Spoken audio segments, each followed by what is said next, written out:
live here shortly, and we should be live right now. I just wanted to start off with some comments about shadow banning and censorship. Um, they're really scared, man. They're ramping up this full time. Jack Sarfati just made a post about it on his Facebook page. Stupid Facebook millennials are now not letting me post scientific information on groups. Yeah, no shit, they're not. It's not this.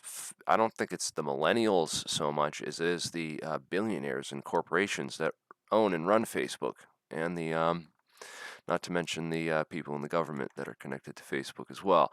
So it's no surprise that you're getting blocked from posting your information in scientific groups. I'm getting the same exact thing on Facebook and other platforms. Just seeing a total shadow ban, and the trolls and are out in full force too to make fun of this stuff, call us, people on pseudoscientists and stupid. All they're the ones who are stupid, and they're not going to be on the coming revolution that's happening.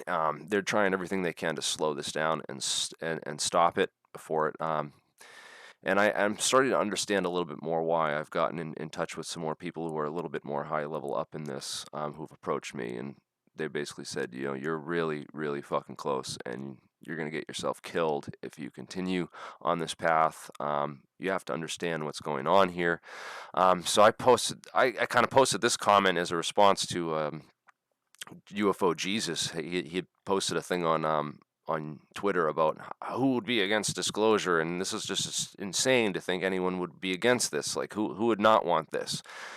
And that's very naive. I once thought that way too, but now I kind of understand. And this was my comment.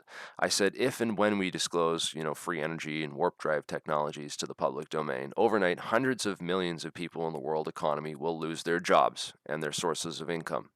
And billionaires will lose their control in their entire infrastructures. The oil industry, the gas industry, the auto manufacturing industry. We haven't made the gradual change when we should have started. We should have started the gradual change back in like the 1960s, and we didn't. The corporations kind of said, we're gonna squash all this stuff and keep pushing, oil and electrical, coal-based energies and all these other sources of energies and technologies that we've been sort of stuck into, and they've blacklisted and kind of blocked all the alternative research and stuff for so long now that we're kind of headed toward a complete disaster if disclosure were to happen tomorrow, or we were to come out with an invention and really change things. Yeah. Or get any kind of information release. It's going to really disrupt everything. And people may think this sounds silly. This is a joke. Yeah, right. Well, like, check this out, right? I made this post about this, about how the billionaires and the it's going to affect the economy. It says it has 2 likes here. Now I'll refresh the page just so I can kind of show people, and we'll go down to this. All right, just to show you what Twitter and other things are doing. All right, it switched it. It just switched it now. It was saying 2 likes, and then when I click on it, it would say 2 likes, and then when you click on it here, it says, it shows you, now it's showing me 41 likes. But I took a video screenshot of this just so people would fucking believe me, because I knew that something like this would happen. So let me go find the video screenshot I took of this, and I'll play it for you. That way you guys can see it. Where's the Twitter censorship video? Because I took a video of this, and now it's not doing it. It was just doing it this morning, and now it's not doing it again. So I'm going to play the video for you and show you this, because I just took a video of it doing this, and this was last night. It says 2 likes here. 2 likes. Now it says 2 likes there, but when you go to it, it says 27 other people liked it. And now it's up to 41. So obviously they've been shadow banning how many people are liking this post and censoring the post by shadow banning to make it show up like, oh, only 2 people like this post. And I did it on 3 other platforms. I did it on my phone and my girlfriend's phone, and it both showed the same exact thing. So they're taking likes that have real information in them, are getting real popular, and they're nerfing them. They're nerfing channels on purpose. Now, the other thing that's going on, right, is Where's this video now? Let's boop and boop. All right. So the other thing that they're doing is they're ramping up their disinformation full time. And a lot of these channels, which came out of nowhere and have just these huge followings, it's quite easy to see this guy who faked his he faked a an encounter with some beans. He pretended like he had a contact experience. This is a young kid, really full of himself, completely like egomaniac. And he's got 12.5K followers. He came out of nowhere about 2 or 3 years ago, December 2017, almost 3 years ago, 2.5 years ago, and he's sort of and I swear he's using bots or some kind of bot farms or something to like generate more followers than he actually has, or kind of similar to what people have said that David Wilcox is doing, kind of generating a fake following in addition to this massive real following that they accrue, because they're pushing the disinformation. They're pushing the people that really sound like they know what they're talking about, really have no fucking idea. And that's what they're pushing on people so hard. And this guy's a complete fucking full of himself moron.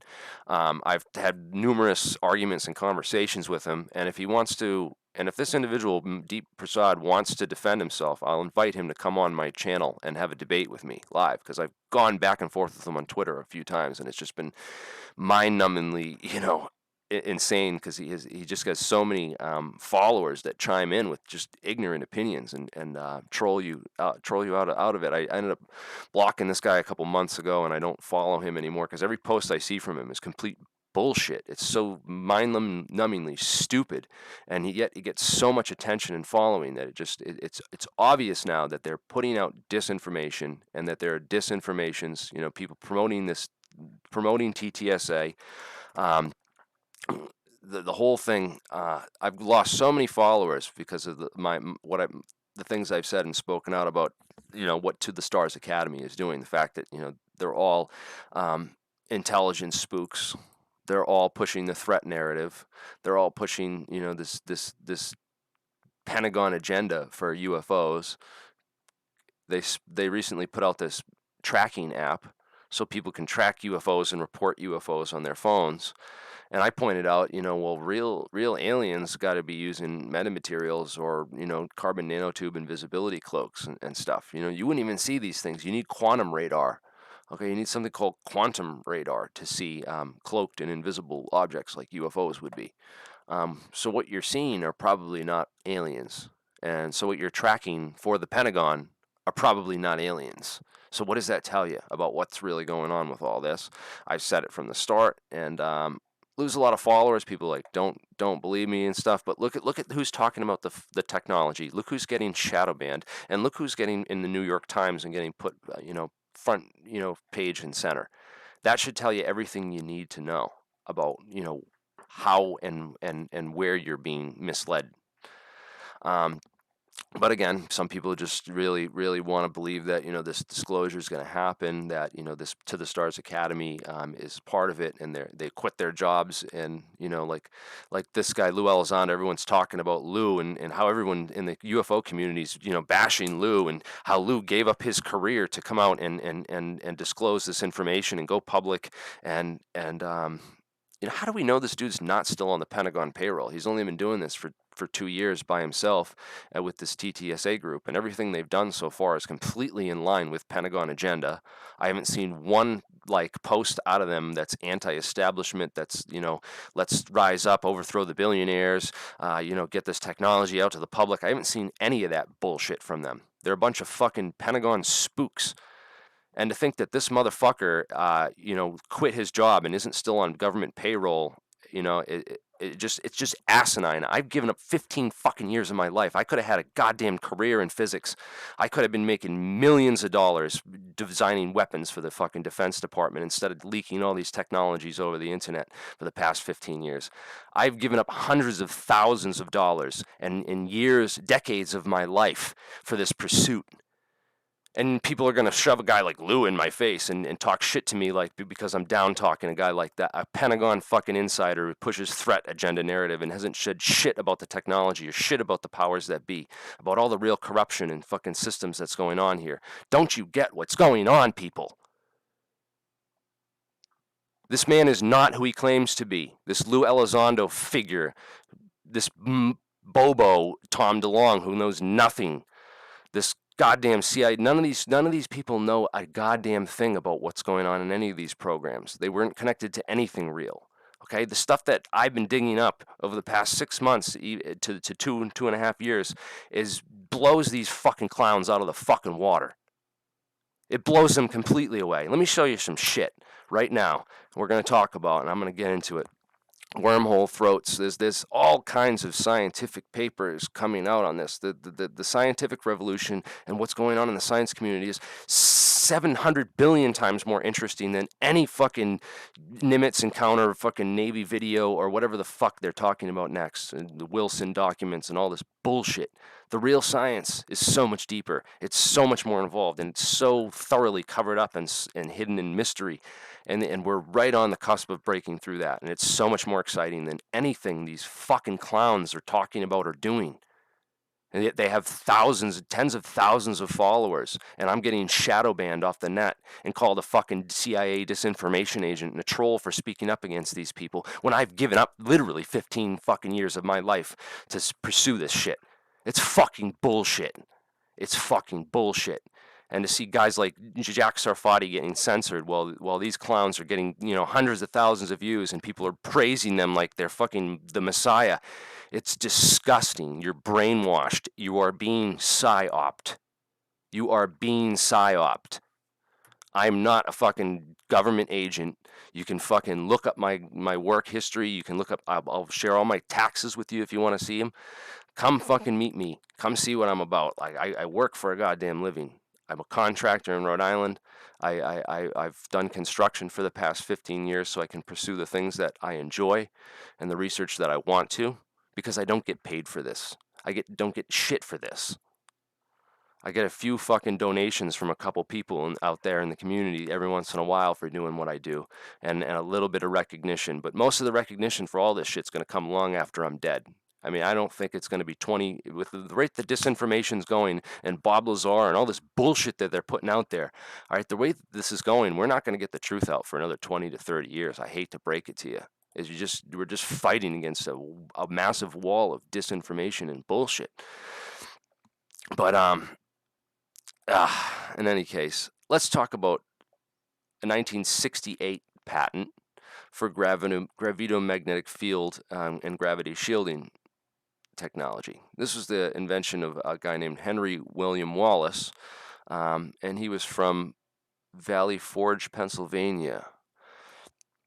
There's another town in Pennsylvania related to where he's from, which is cool, man. I'd like to see if this guy's still alive. But in this late 60s, early 70s, which is right around when the TR-3B, Ed Fouché's story about the TR-3 development under the secret projects in the Navy, the U.S. Air Force, it's right around the same exact time, and we have patents now for this. I've seen this patent before, but it came back across my desk recently in some of this other research.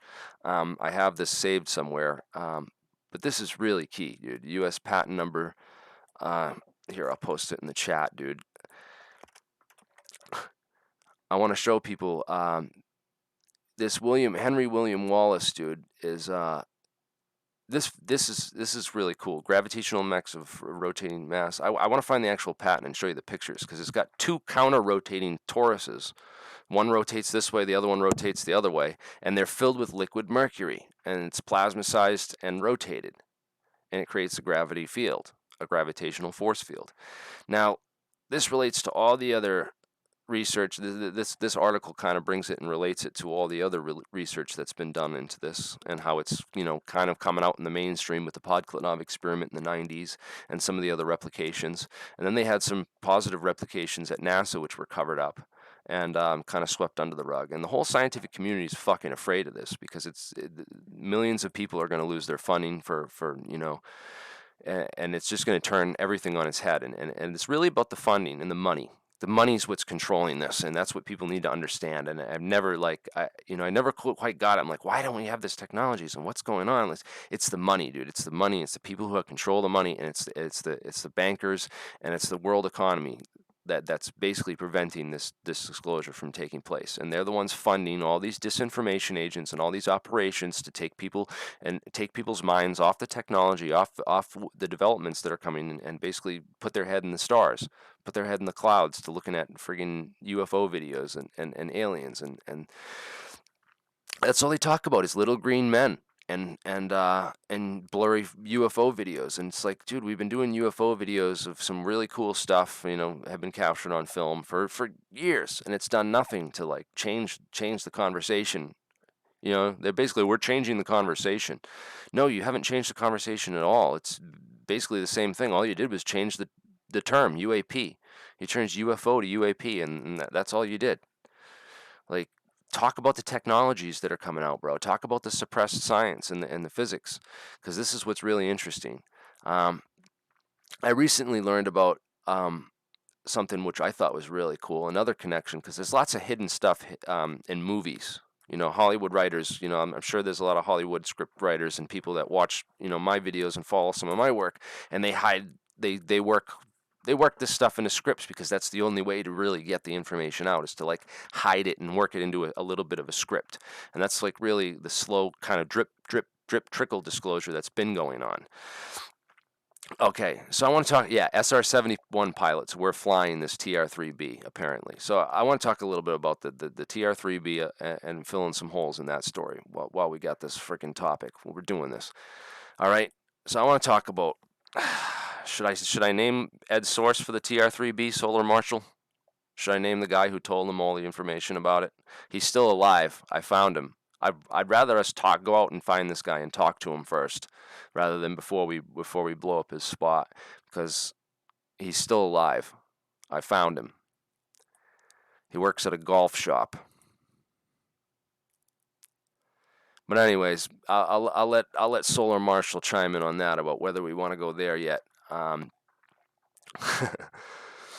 But these opals, I found out recently, right, about research, and I'm researching that crash site, what I believe is an ancient alien megastructure.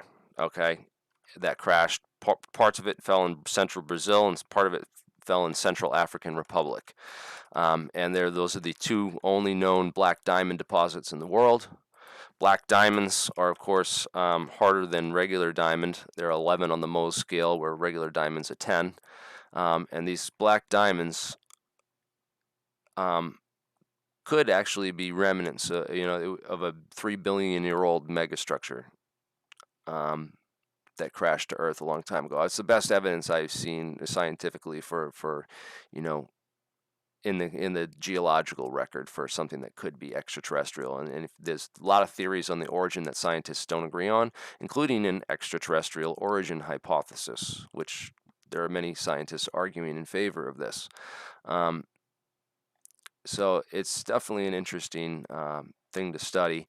But I've been finding more interesting things about this related to, and apparently in the same place that these carbonados are found, they also find these opals, which have galaxies inside them, or look like they have galaxies or star clusters or nebulae inside them. Very cool. And also very much, I think also in the Men in Black, there was that thing that the guy wore around his neck with the beads, these pearls with one of them had a real galaxy inside of it. Really interesting that that it's almost like based upon these real gems that are found next to this piece of what should be on Ancient Aliens. The kind of stuff that they should be talking about and covering and going into on Ancient Aliens.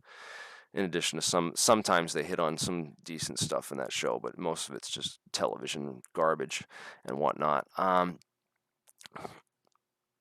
I've been trying to get involved with relearning this Phoenix theory, because there's a lot of aspects about the Phoenix theory that I thought was interesting, and I've been going tuning into a lot of the Wolfram live streams and trying to get what's going on with that Wolfram software, the new model of physics, because I really feel like he's onto something there, and it's just so similar to what Ken came to me with to show me this new model of quantum entanglement. So we're working on like the theory end of a lot of this stuff. We got a lot of different theories, a lot of different history to go back over, and the experiment's really guiding the theory though at this point. Have too many theories and not enough experiments, but we're finding out more about the experiments as we're going back in the literature, rediscovering stuff that we've come across before, like that William Henry Wallace patent in 1968 for the spinning mercury that created gravity shielding or gravitational fields.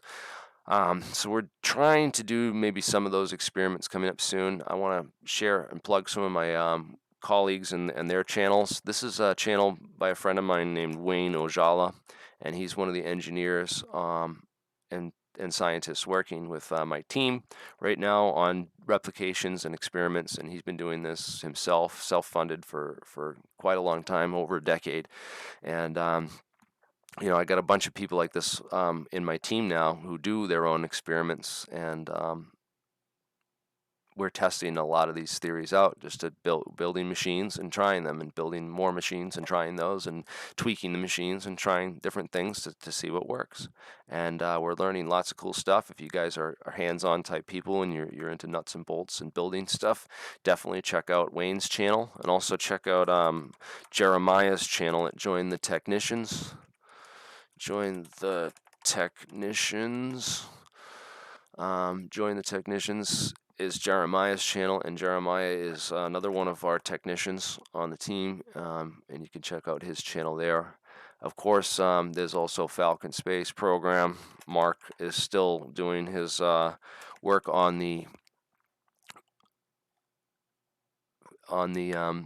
Alzafon experiment, and still working on hopefully bringing us some disclosure from his NASA friend there, although I'm not going to hold my breath after everything I've seen so far with the attempted Messiah, disclosure Messiah and all that stuff. I think it's nonsense that to think that any one Messiah or any one person's going to bring this out. It's going to be a team effort, and I don't think it's going to be for another 10, 20 years. And Mark, I'll forgive you for your comments about tell me that I'm an idiot and I'm spreading disinformation, and that I it's the real answer is so simple it could be explained to a third grader, and we don't need to study or learn really hard stuff that's really advanced to understand any of this. So I think that's a cop out, because you're not going to convince any of the physics or scientific community that a third grader can understand this, and that their calculus and tensors and vector math and all the math that they've learned is stupid and means nothing, because you haven't taken the time to learn it yourself. So I think it's rather naive to anyone to believe that disclosure is just going to happen, or that it's just going to be accepted, or that it could be understood by a third grader or any of this stuff, because knowledge is not just something that's that easy. It's something that's really hard to gain, and really you must work at it. It's not going to just come to you. No one's going to give it to you, and anyone that's promising you that's fucking lying to you. I'm sorry, bro. You need to not listen to them, because it's no easy road. There's no easy path. Everything's hard, and the minute you think you're on easy street, there's danger at your door. No, what I was going to do here, I was going to look up the difference between science and pseudoscience. Okay, so that's how you know if you're dealing with disinformation. It's just that you need to differentiate between science and pseudoscience, and be able to know the difference. Where are people looking for answers? What's pseudoscience? There's so many weird things, and I always go back to Feynman and his simple statement of science. If it disagrees with experiment, it's wrong. That's all there is to it. That's basically his famous quote. The key to science is you do an experiment and test the theory. And if it disagrees with experiment, it's wrong. That's all there is to it. You just It's just about coming up with an idea and then testing it with an experiment. And that's real science. And anything else that just tries to push a theory without the experiments to really push it or test it, that's not real science. And that's the only difference between disinformation and real science and fake science. Well, there's a little difference between, misinformation, disinformation, and information. So misinformation's just accidentally wrong information. Disinformation's intentionally wrong disinformation that's spread to intentionally mislead someone. So is some of this stuff been put out to intentionally mislead people? Probably. Um, are we kind of like working our way through that with the experiments we're doing and the confirmation we're seeing from like other scientists and working with them? Yes, that's what's really happening, and that's what we need to do is work together towards that common goal. And I'm sorry we had a little bit of a falling out over your girlfriend there and her really robust claims with absolutely no evidence or proof. Um, it's I'm sorry, but she's not who she says she is, and she does not know physics nearly as well as you know the majority of the people that I'm talking to about this and working on this with. So, anyways, figured I'll get that out. Solar Marshall lost his shit in that freaking live stream we did a couple days ago with her, where she was talking about the triangle and the TR3B, and she didn't see anything. You could tell that she was just making that story up. It was just sad, but in any case, we're back to the science. I'm not going to get bogged down with people that are trying to like basically become the anti-gravity disclosure messiah and scoop all this info so that they can, for whatever reason, I don't know what the heck was going on there. And I don't want to know. I just want to know physics, and I want to understand the technology, and I want to help bring it out in a way that's not going to get me killed or get the human race in a world of shit and make us basically lose all our fucking money and the whole world economy collapse because someone disclosed too early. I don't want to see any of that happen. So we got to be part of this transition team to bring humanity into enlightenment and bring it to awakenment. Um, and I think that part of it is just educating people about all the nonsense and the real information and breaking it through. And obviously, if you're not getting shadow banned and you're being promoted, and you have tens of thousands of followers on these social media platforms and stuff, then you're not talking about and you're not doing the right kind of research and you're not talking about the right kind of stuff. It's just as simple as that. What did I want to look up? Oh yeah, I want to talk a little bit more about some of the things I did, clarify a couple things that we did in the last couple streams for some people. All right, the shungite material, I brought that up with in combination with the carbonados, and it's not really the same. It doesn't have the isotopic ratios to make it, look like extraterrestrial. It's definitely terrestrial. It definitely formed on Earth. It looks like a type of anthracite that was formed over millions of years at the bottom of a anoxic lake. There is some, hydrogen disulfide in it, and another, evidence of decaying plant matter mixed in the matrix of the material. But there's also fullerenes in the material, and carbon nanotubes and fullerenes in the material. So that has a lot to do with its water filtration properties, its natural ability to filter water. And Peter the Great first discovered it, and he set up a Russia's first spa in Karelia to make use of the water purifying properties of the shungite. Interesting stuff. It can be used as a low density density filler. I figured it could be used as a water filter, water filtration and water filters. So, very interesting stuff. To say that, even though it's not, I don't believe it's extraterrestrial or it's the water filtration system for an alien megaship that crashed to Earth or something. I don't think that's what this is. It's definitely a natural material, but it's also interesting and an inspiration for water filtration and stuff. So it's only a very, very, very small amount of fullerenes in it. Very trace amounts. But anyways, it's not nearly the same as the carbonados and what's going on there. Central African Republic, I'm just reading more and more on their history. It's a very interesting place. Most of their economy is based on the industrial diamond trade. It's literally like the majority of their economy.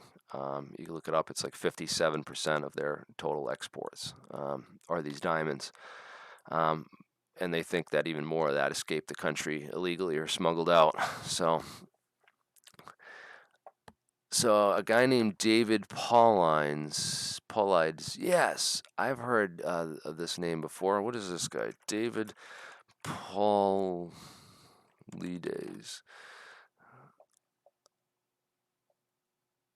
I've heard of him before. Oh, he gets mentioned a lot. He gets mentioned a lot on UFO Twitter.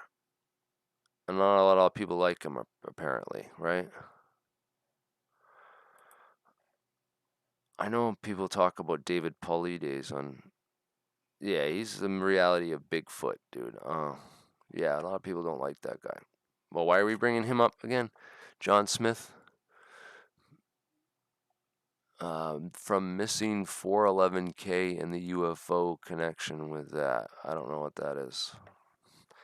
The missing 411K. All right, here.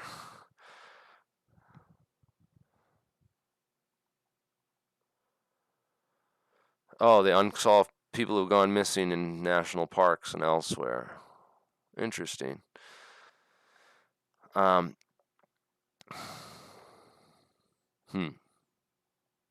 I never heard of this before. I'll look into it later. Thanks for bringing it to my attention. I learned about this guy, another physicist, recently. This was actually one of Ken Griggs's references in one of his papers. Edward Progevecki, and Canadian physicist of Croatian and Roman descent. This guy, interesting, links to some of his stuff in the description. He wrote some of this first rewrite of quantum physics, and led in some of the foundational theory on quantum gravity that led Ked to Phoenix theory. I thought that was interesting. But let's go into this one too. I've been doing more research on jeweled scarab beetles. Not just jeweled scarab beetles, but all kinds of beetles and jeweled beetles. Beetles with their skin is actually a nano optical material, and has definitely weird optical effects. A lot of nonlinear optical effects and other effects. As we pointed out, the insect wings might be a form of electrostatic propulsion that all insects use to fly. And we got a little bit of had a little bit of discussion on Twitter with this, and we got some people ready to do experiments. So I got this one guy. He had a rhinoceros friggin' beetle in a jar, ready to wait till the next rainstorm to see if it could fly, because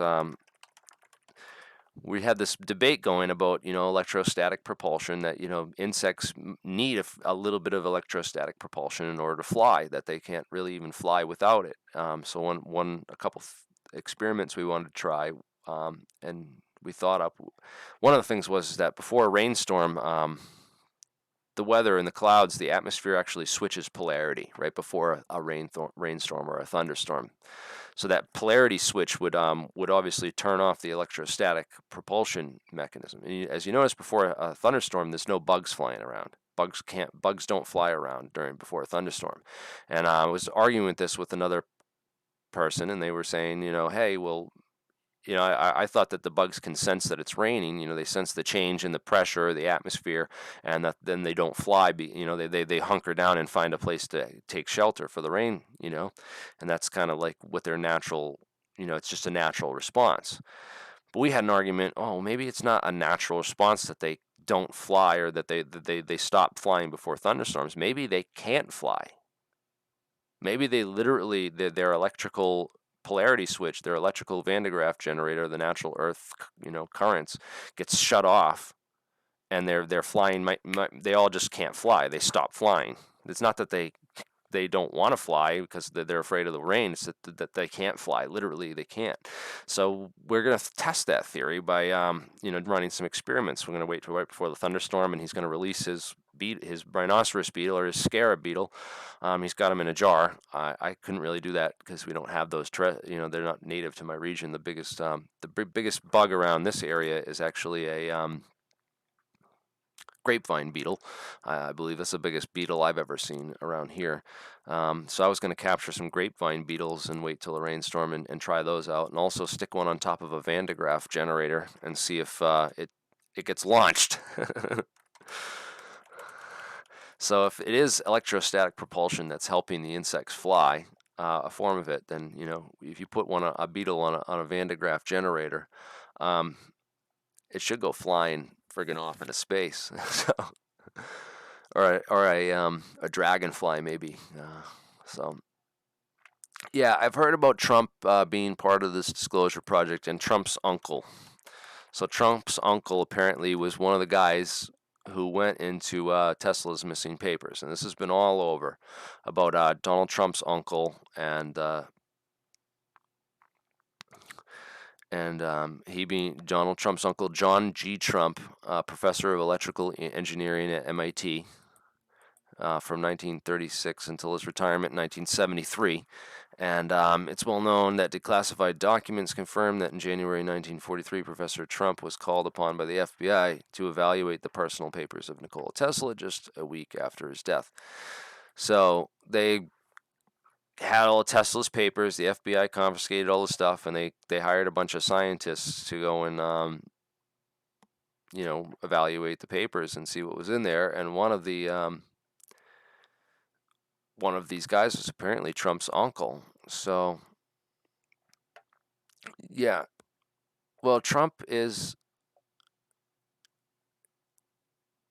I think maybe he does understand, but you know that Trump understands that he understands the America from the business perspective, and he understands it from the monetary perspective, and obviously, it's not just him. It's not just his to disclose. Okay, that's the thing. I don't agree with all these. Yeah, maybe his uncle did have some connection to Tesla, and that he has some inside information about some of this technology passed down. Tesla wasn't the only one who had all this technology, as we know. There's many others working on lots of different things. Some of them that less credible than others.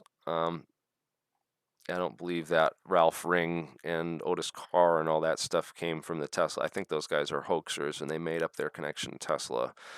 I'm not really sure about those two yet, because it seems a little too far fetched. I haven't seen enough come out of that whole thing yet. But hey, I could be wrong, and I've been wrong about other things too, because I was a little bit wrong about Gorbanikov and his insect stuff, as it turns out. Although not completely wrong, because I don't know if it's real anti-gravity. It might just be electrostatics. So we're still in this early stage of testing all this stuff out and getting through it. But it is interesting, some of the stuff that was in Tesla's archives, apparently. I'd have to get Jeremiah to talk more about that. I'd have to get him on to get more into that, because he knows a heck of a lot more about all of Tesla's work than I do, and the Dollard stuff that's based on a lot of Tesla's work. But I don't think it's his to disclose. Even if Donald Trump has this access to this, it's not his to disclose. This belongs to a lot of other people, and there's a lot of other, people who know about this, I'm sure, at top levels in other business in interests and industries in this country, and others that are, I believe, working to keep this, under wraps and keep this a secret as long as possible. Although it's almost like it's time. It's like they can't hold it back anymore. It's too far out there. So all they can do is pretty much just pump the disinformation out there as much as possible, and hope that the few people working on this get distracted, discouraged, or derailed in one way or another. Um, yeah, it's crazy what's going on, man. Yeah, these are reptilians, dude. Reptilians. I've almost like, I've taken almost like a 180 on almost, and I started to think of, consider things I hadn't thought of before. Yeah, this whole idea of reptilians, are there demonic entities from elsewhere? People say that there's peaceful aliens pretending to live among us as pretending to be humans. There's also a theory that there's, evil aliens pretending to be here among us. Maybe it is all just human behavior and that we don't need any aliens at all to describe it, but it's certainly interesting to think of that and to think of these people as reptilian with the way that they think and the way that they behave and act and also the whole, Illuminati bloodlines, dude. Like, the same fucking people have been controlling the world. Same 13 families have pretty much controlled the world for the past,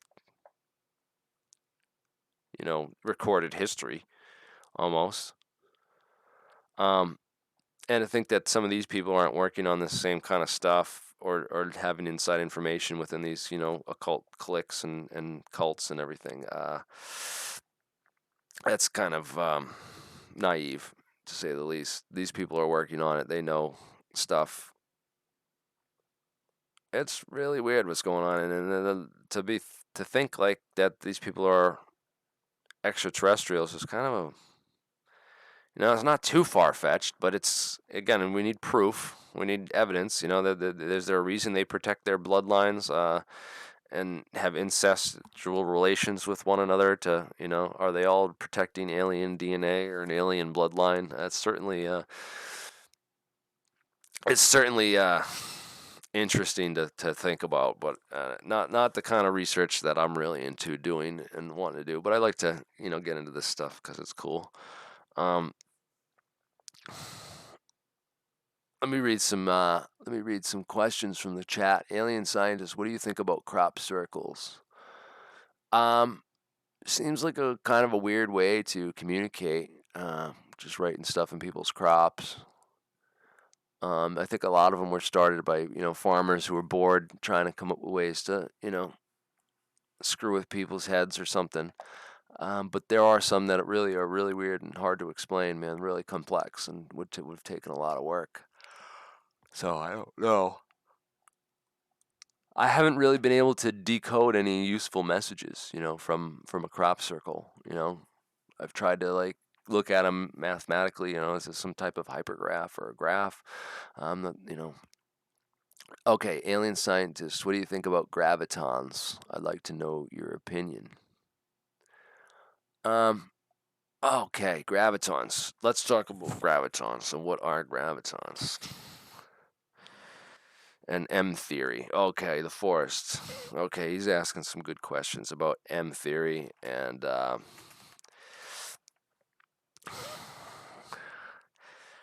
so the superstring theory of M theory, this manifold hyperworlds theory. There's a lot of these theories about strings or hyperdimensions. They evolve what do they say? There's 11 dimensions. 11 dimension universe theory and 11 dimensional string theory. Why there's 11. So I want to talk about gravitons for a second and some of these theories, because there's different theories about, one theory is that we're not actually bending space and time and bending, space. We're just changing the refractive index of light itself. That gravitons or gravity or the influence of mass, it just changes the refractive index. Because you get the same exact gravitational lensing effects, right? Gravitational lensing, right, where you see the star where they saw the star that was behind the sun during the eclipse. They confirmed it, the sun bent the light around it. Well, what if the sun's just changing the refractive index of the vacuum locally, and that's what's bending the space-time instead of this whole other theory? So there's other explanations and other theories that explain and describe the same thing, and It's about finding the one that works the best. And one of the things I always try to do is, you know, if you're going to come up with a new theory, you should look up the unsolved problems in physics. All right, there's a list of these the unsolved problems in physics. Lists of unsolved problems in physics. Here's a good one, right? And if you come up with a new theory, it should really try to explain, you know, a bunch of these or a good chunk of these. You know, it really needs to fix all these, you know. Basically, the new theory that someone has to come up with has to fix all these fucking problems. If you want to come up with a theory of everything, then basically you have to do away with this whole entire list, right? So it's a good place to start doing your research. You know, what are the things that don't make sense with the current model? Why? Um, so my idea of the graviton, right, is that if you take photons, I think that photons are gravitons, right? I think that they're one and the same because we do a little thought experiment, and I want to write this all out and do it more thoroughly. But basically, if we have what happens during destructive interference? Okay, if we destructively interfere two waves, put two waves, same frequency, 180 degrees out of phase, so that the troughs and the the troughs and the crests line up, they'll cancel, right? If you line them up exactly in phase, 2 degrees, they'll double, and the amplitude of the wave will double. So this is about adding waves. If you add waveforms and what you get. So this is destructive interference. You get nothing. And there's examples of this when you destructively interfere that the two add, and you don't notice anything. There's no wiggle in the string because the wiggles are exactly the same in both equal and opposite directions, and you get this destructive interference, and nothing happens. But from a photon perspective, it's interesting to think about this, because what happens when we destructively interfere two waves 180 degrees out of phase? Both photons originally had momentum going in the same direction, right? So we put in two photons in, they both have photon momentum going in the same direction. Why then does those two momentums, they shouldn't cancel, they should add if they're going in the same direction. If we have two photon momentum vectors going in the same direction from these two photons, those two momentums should add. But why do they cancel instead? This is a seemingly non-intuitive, a non-logical explanation for what happens. Why we have they can't just destructively interfere. What happens to the momentum of the wave? It doesn't go away. It can't just disappear. And so what is momentum in photons? They carry a little bit of momentum with them. What is that momentum? What does it mean?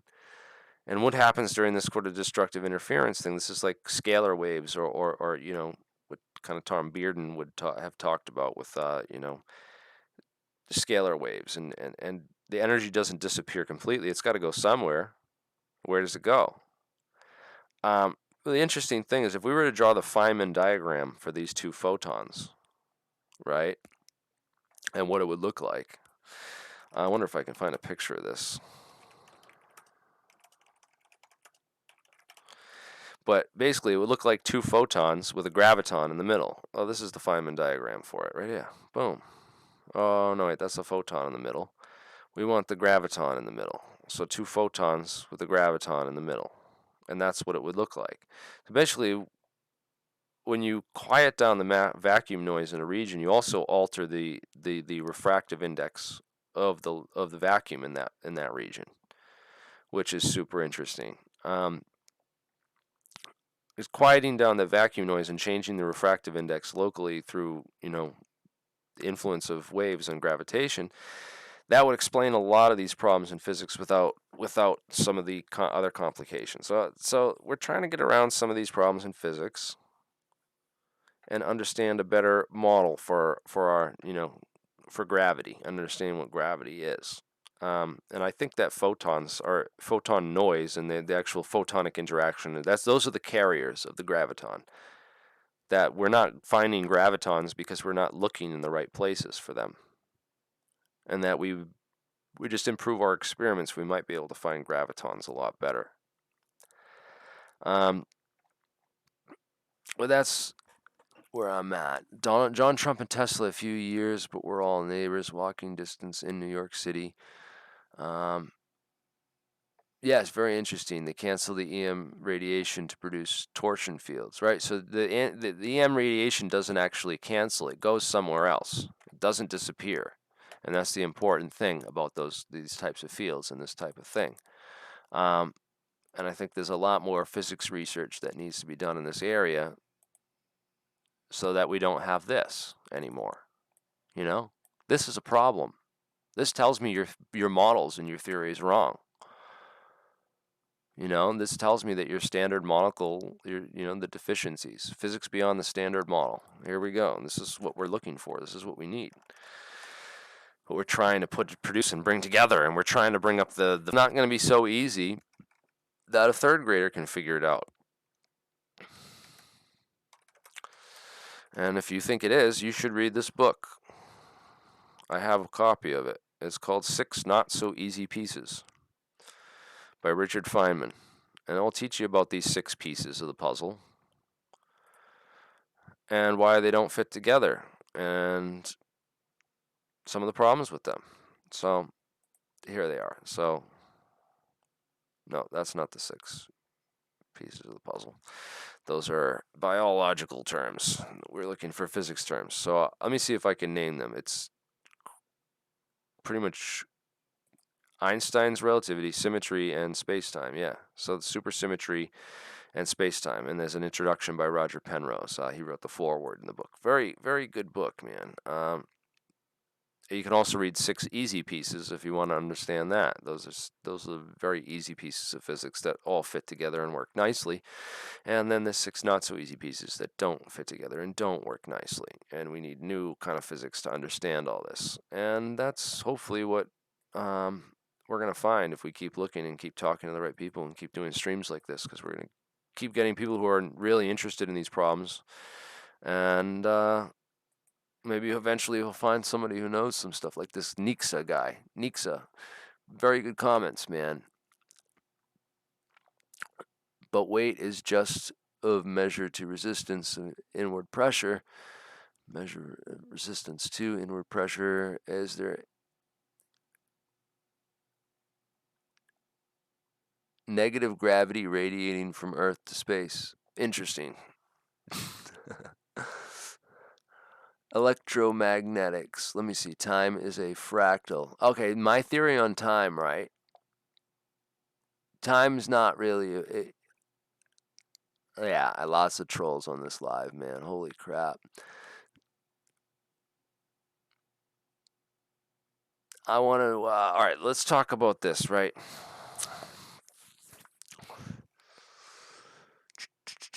Sorry. What did I want to talk about? I wanted to talk about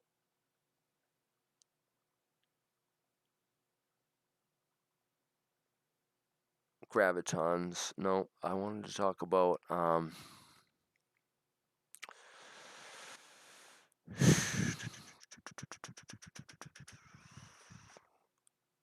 time. Let's talk about time, right? Now, the way that Ken was describing entanglement is there's 2 types of entanglement. Is that we have temporal and spatial entanglement. And that, let me just bring this whole thing up. I want to kind of go over this theory a little bit more, because I'm trying to pull it together about how this all works. But yeah, I have some interesting ideas on this. So time in Wolfram's physics model. So if you go up the Wolfram Physics Project, basically the way that he has time in his model, I wanted to see.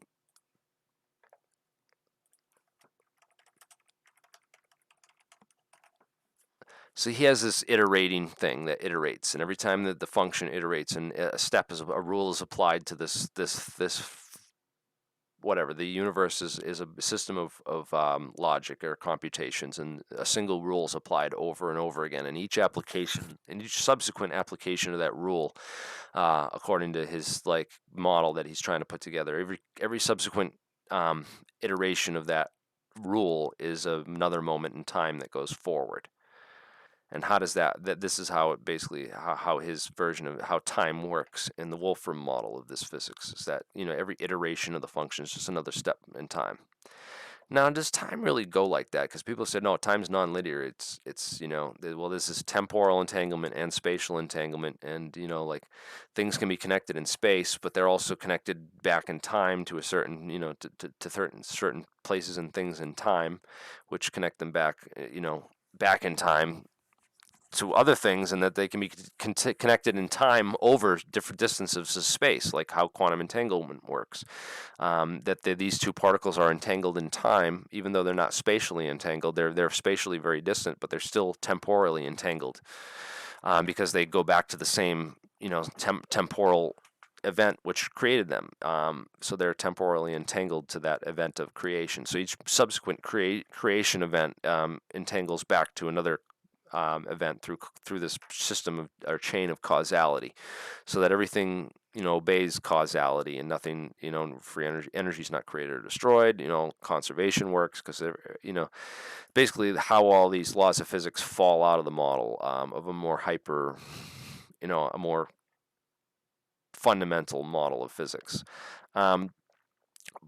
But I don't know if time really works like this in terms of iterations. It doesn't seem to work like that. In fact, time would seem to, it almost like time takes 2 steps forward and 1 steps back. 2 steps forward, 1 step back. 2 steps forward, 1 step back. 2 steps forward, 1 step back.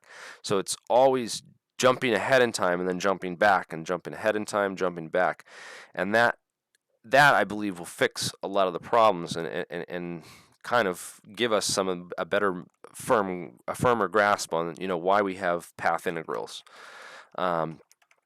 Why does this? Why and how does the photon or electron take all possible paths and then go back, take all those paths, right? Then it goes back in time. Then it goes forward in time to take the most probable one, right? Why does it do that? Why does it have this path integral formulation where it takes all these paths, but then jumps back in time and then goes forward to take only one? How does that work?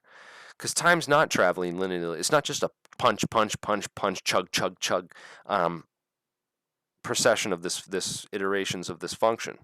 It goes 2 steps forward, 1 step back, 2 steps forward, 1 steps back. That might explain it. Not saying it does go that way, but it just seems more. It seems more natural, or more the way the universe works than this sort of punch, punch, plug, plug, plug. Everything's just a linear chunk. No, it goes 2 steps forward, 1 step back, 2 steps forward, 1 step back. I don't know. There's some kind of synchronicity going on here that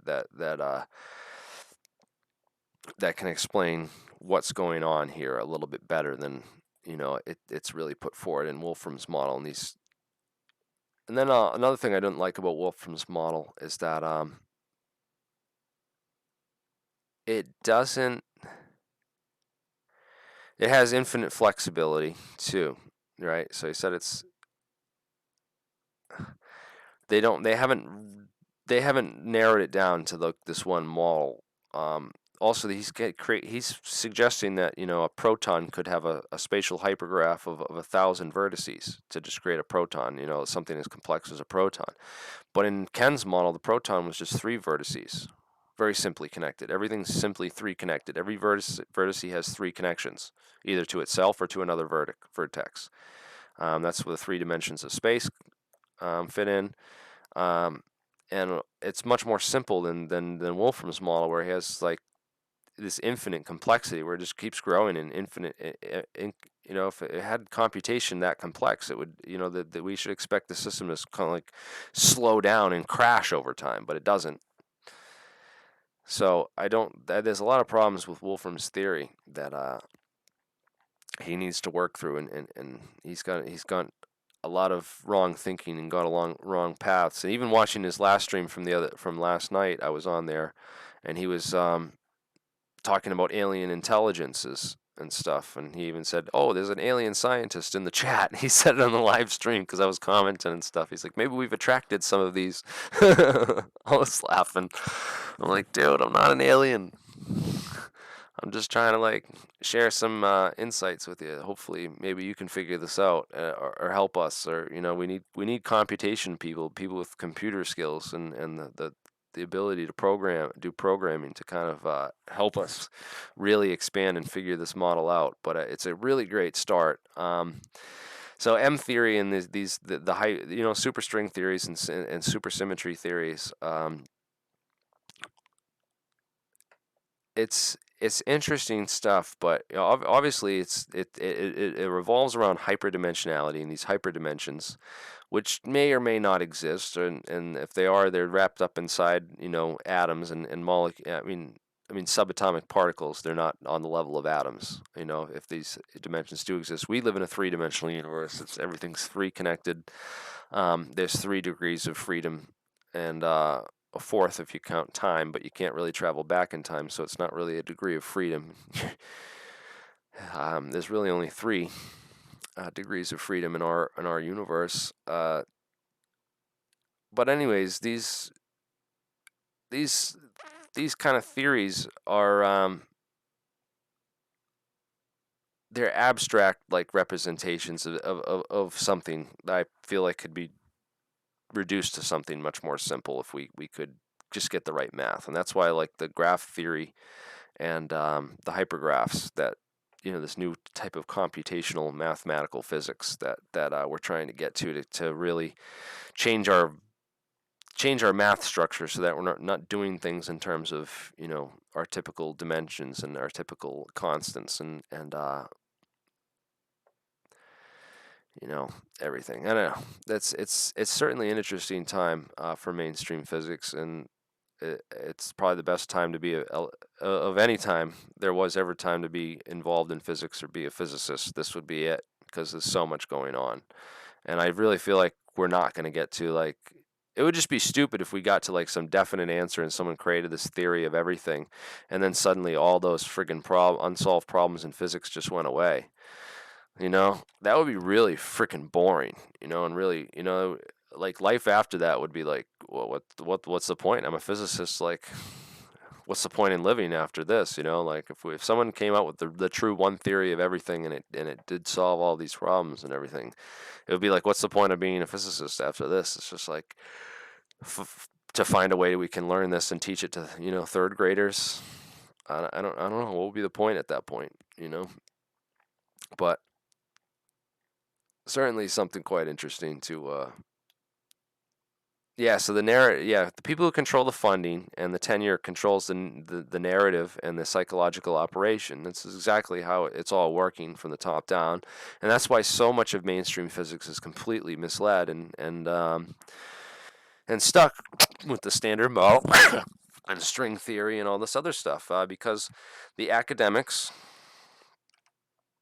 the search for dark matters, basically all the funding, goes to the search for dark matter, and CERN, and there's not really a lot of funding in physics for doing stuff, and what little there is goes to pursuing really expensive and ideas that are really not going to make the cutting edge breakthroughs that we need in physics right now. We keep smashing building bigger and bigger particle accelerators to smash particles together at higher and higher energies, just to observe, what they're produced to try and get a deeper understanding of these interactions. Maybe we have data on, billions of interactions by now, I'm sure, to like kind of like get this good model of particle physics figured out, but we still haven't come up with a really good model of that explains everything, and it's not. There's no clear indication that particle accelerators are ever going to get us there. That we build higher and higher energies, we're ever going to unleash that Higgs for sure, or that Higgs result that they had. The Higgs boson discovery. There's so much riding on this, so much billions of funding that were wasted. It's like almost like they had to fucking find it. It's like if they didn't find it, it would just been like, no, all your funding's gonna get cut off if you don't find this fucking particle. So like fake it or do whatever you can to do whatever you possibly can, to show that this is a real thing, that we didn't just waste, $60 billion of taxpayers and all these people's money, chasing nothing. But you did.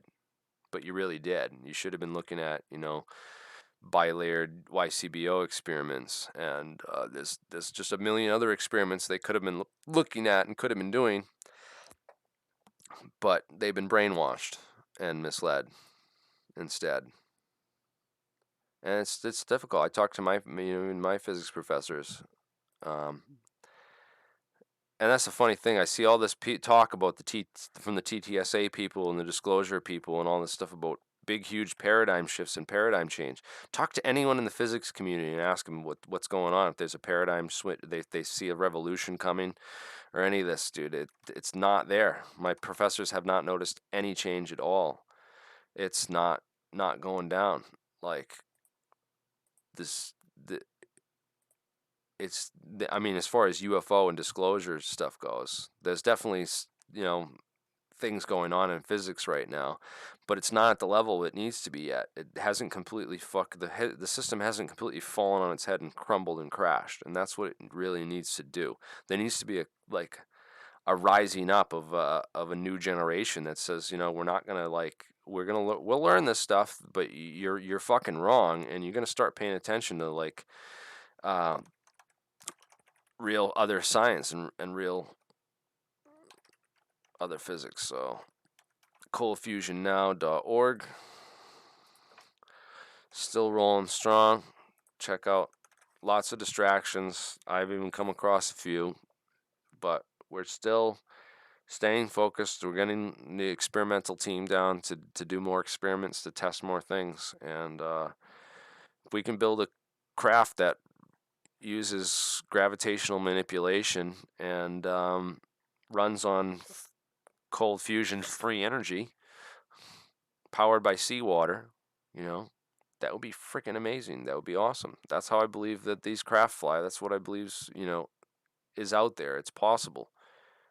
You can fuel these craft on water and fly them, light years across the galaxy. You can open up a friggin' wormhole with the skin coatings on these craft and what they're able to do to the refractive index of space and time. Wormholes, lots of cool stuff about wormholes coming out in the scientific literature. Lots of just tons. If there's anything going on in the physics community, it's like they're finally more people paying attention to warp drives and wormholes. And that's how we're really going to get the physics community to branch over to this stuff. You're not going to get them, talking about anti-gravity or Podkletnov or any of this or any of this stuff like Tesla. You're not going to go to a physics professor and start telling them about Nikola Tesla and Walter Russell and Victor Schauberger and all this stuff and expect them to be like, oh my God, it's true. Everything I've been taught and been preaching for the past 50 years is a lie. It's not going to happen, bro. There's a way to do this. There's a way that we have to break through.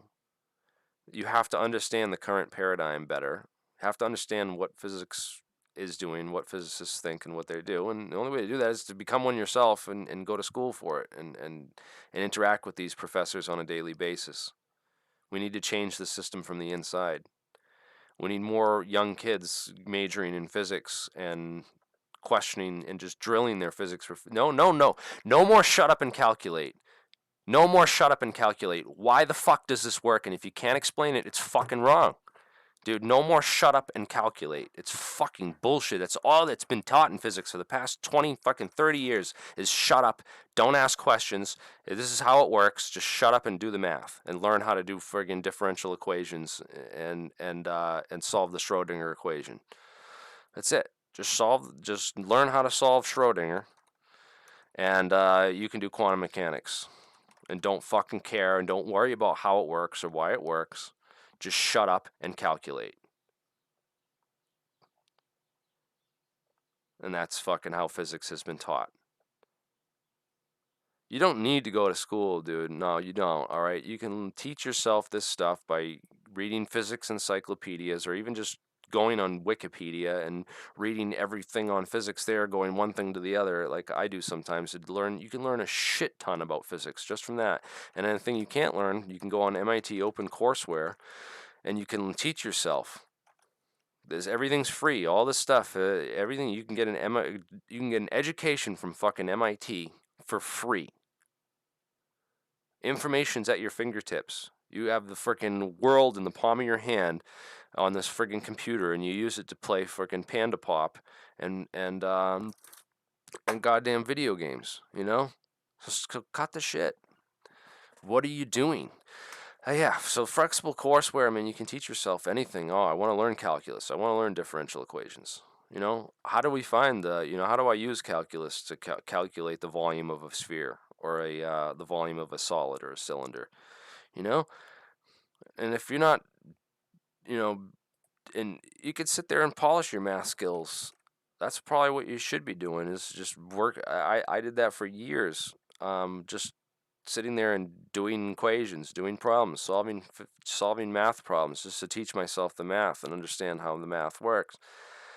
There's lots of ways to learn this stuff and teach yourself the information, man. You don't need an education, but damn, it fucking helps to have, someone to ask questions to in a core curriculum to like kind of learn from to see. I don't diss my education at all. I look at it. Yeah, it's never made me a ton of money. You know, my college degree didn't make me any money. I've made all my money. I would have made just as much money if I had never went to college, if not more, because I wouldn't have spent that time and the money going to college.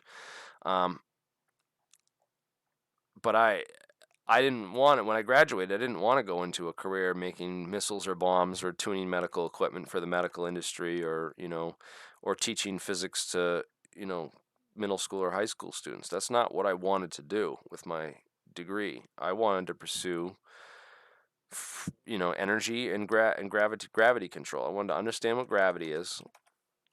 I wanted to research energy in classified, research programs and classified stuff. That's all I was interested in. That's all I wanted to do. And of course, you don't get paid for doing that shit. You don't get paid for doing that kind of research.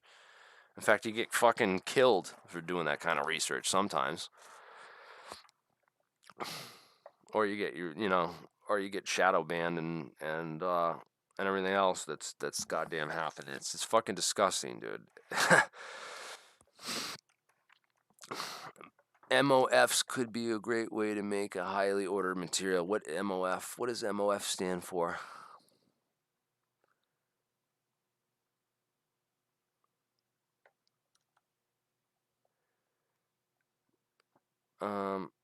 MOFs. Metal Organic Framework. Ooh, class of chemical substance. This is cool. MOFs. Yeah, man. So it does help to have, to go to college, to have access to, because universities have a lot of labs and expensive equipment that we don't have access to, or normal people don't have access to. I mean, some of us do, because they know people, we know friends who can get access to scanning electron microscopes or, you know, uh, powder diffractometers, or, all these different things that are out there that universities have access to. They're really great learning tools and really great tools for studying science. That's the benefit. One of the biggest benefits of going to a university or going to college for an education and this stuff is you get to use equipment and have access to professors who really know and understand a lot of this stuff. And they don't know and understand everything. Of course, we still have this list of unsolved problems in physics. This is where there's prizes. There's Millennium Prize problems in mathematics to solve these things. The Hodge conjecture, Riemann hypothesis. This is the Yang-Mills existence and the mass gap. That's a big one. Because if you get this mass gap and you solve this Yang-Mills theory, you'll be able to, this is part of the physics problem. This is part of the, physics issue. And this Navier-Stokes existence and smoothness theorem. This is related to quantum entanglement, by the way. the solution to this will have to come out of quantum entanglement to figure out how this works even. Very interesting stuff, dude. But again, learn what you can from these physics professors. Some of this stuff can't be taught to third graders. It can't be taught to, sixth graders. It can't be taught to, some of this stuff takes you years to really get your head around and understand. And maybe that's just indoctrination and brainwashing. You can call it that. But the end, it's a lot of knowledge. There's a lot of little things you need to know about. All these little things that add up to the big picture that you need to know about first. So in any case, it's 7 o'clock on Friday. I got to get to work, and I just woke up a little bit early, and I wanted to get that shit off my chest because I seen that thing. It says I got 2 likes on that post, and then it had 27 last night when I went to bed, and now it's got 41 on that one post I made, and it was blowing up, man. And it's just like, it just sucks because it's just they shadow ban it, and they block all these tweets that I'm putting out. I put out a ton of good stuff on Twitter, man, and I doubt that it gets to the people unless you have my bell rung and you're specifically going to my channel to see all the things I'm tweeting about. They're making sure that this information, certain types of things I post, are not making their way out to the mainstream and making it out to these larger audiences, and that's fucking scary because that means that they know something's up, that they're scared, and why would they be shadow banning? I'm just talking about physics. I stopped talking. I started throwing all the other conspiracy and other stuff in there that just because it's like, what's the point? I'm getting shadow banned for talking about physics, so I might as well just talk about all this crazy stuff if it's going to continue the shadow ban. But I don't know. I think more people need to create new channels and put this information out, and we'll try to find ways around the shadow ban somehow. Been trying to reach out to other big channels that don't have the shadow ban to try and see if they'll share the information or get it. I don't know if they're not getting my messages, if they just too stupid to understand it, or if they don't care, or what they are doing. But we need some way to get this information out. We're getting a team of scientists together, and we're gonna be doing a massive data dump on all of our files combined. We're gonna combine all our files and dump all the papers, all the PDFs, all the patents, everything we have been working on and been collecting. Tons of these different researchers. We're gonna put all in one place and make it accessible for everyone. And that's gonna happen, and by the end of the year, hopefully, in the next couple of months, and it's already happening. There's already places, doing this, and we're gonna do it too, and combine all this stuff and put all this information out there, and then we're gonna make a hub for this stuff, a hub for people researching this information, where they can post this stuff onto this database, where it will be shared by and copied and downloaded by everyone in the network who takes part in this. So that way it can't be scrubbed from the internet, destroyed, or shadow banned or censored like all this stuff's it has been and it is being censored, man. So the potential part of this, yeah, okay, I want to see.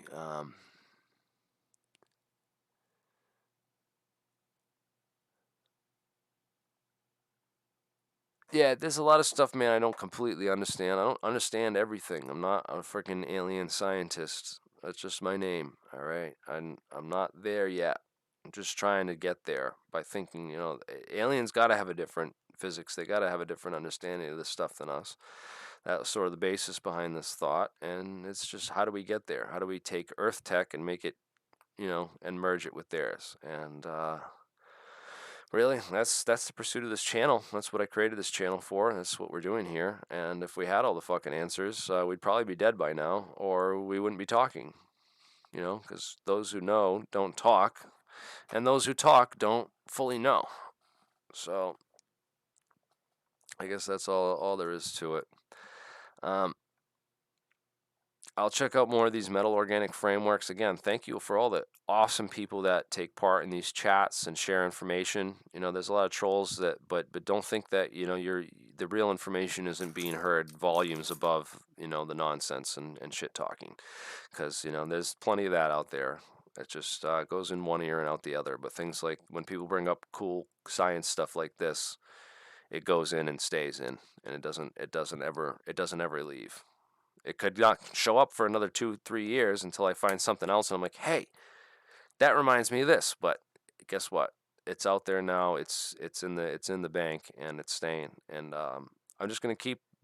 Another thing I found that I have to keep doing is keep repeating stuff and keep churning, rechurning, recycling the same information over and over, because no, you're getting people that, even the people that tune into my channel all the time, I find that even the top members of my group they're missing still pieces of the puzzle, stuff that I've put out there, because it's not all put together yet, like.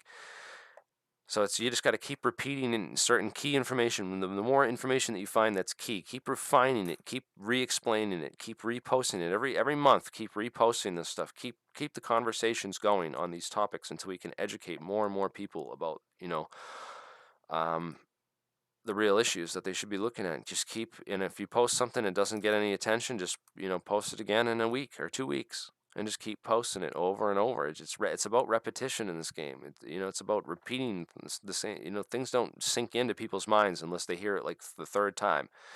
You know, I was having trouble remembering the name Shungite. I was talking to a guy last the other day, and I kept forgetting the word Shungite. You have to drill things into your brain repeatedly, and that's how we learn. That's how we process. It's how we gather information. So, um, I think this is really good that we're getting a lot of good people together, getting a lot of information. And if you type something and it's not heard the first time, you just repeat yourself and just keep repeating yourself, and keep saying the same thing, but say it a little bit differently every time. If you have important information and you have a message to get out, that's the way it goes. Because that's what they're doing. They just keep repeating the same stuff over and over again and keep churning out this information. That's how it goes. Anyways, thanks guys. Have a good night. I mean, have a good day.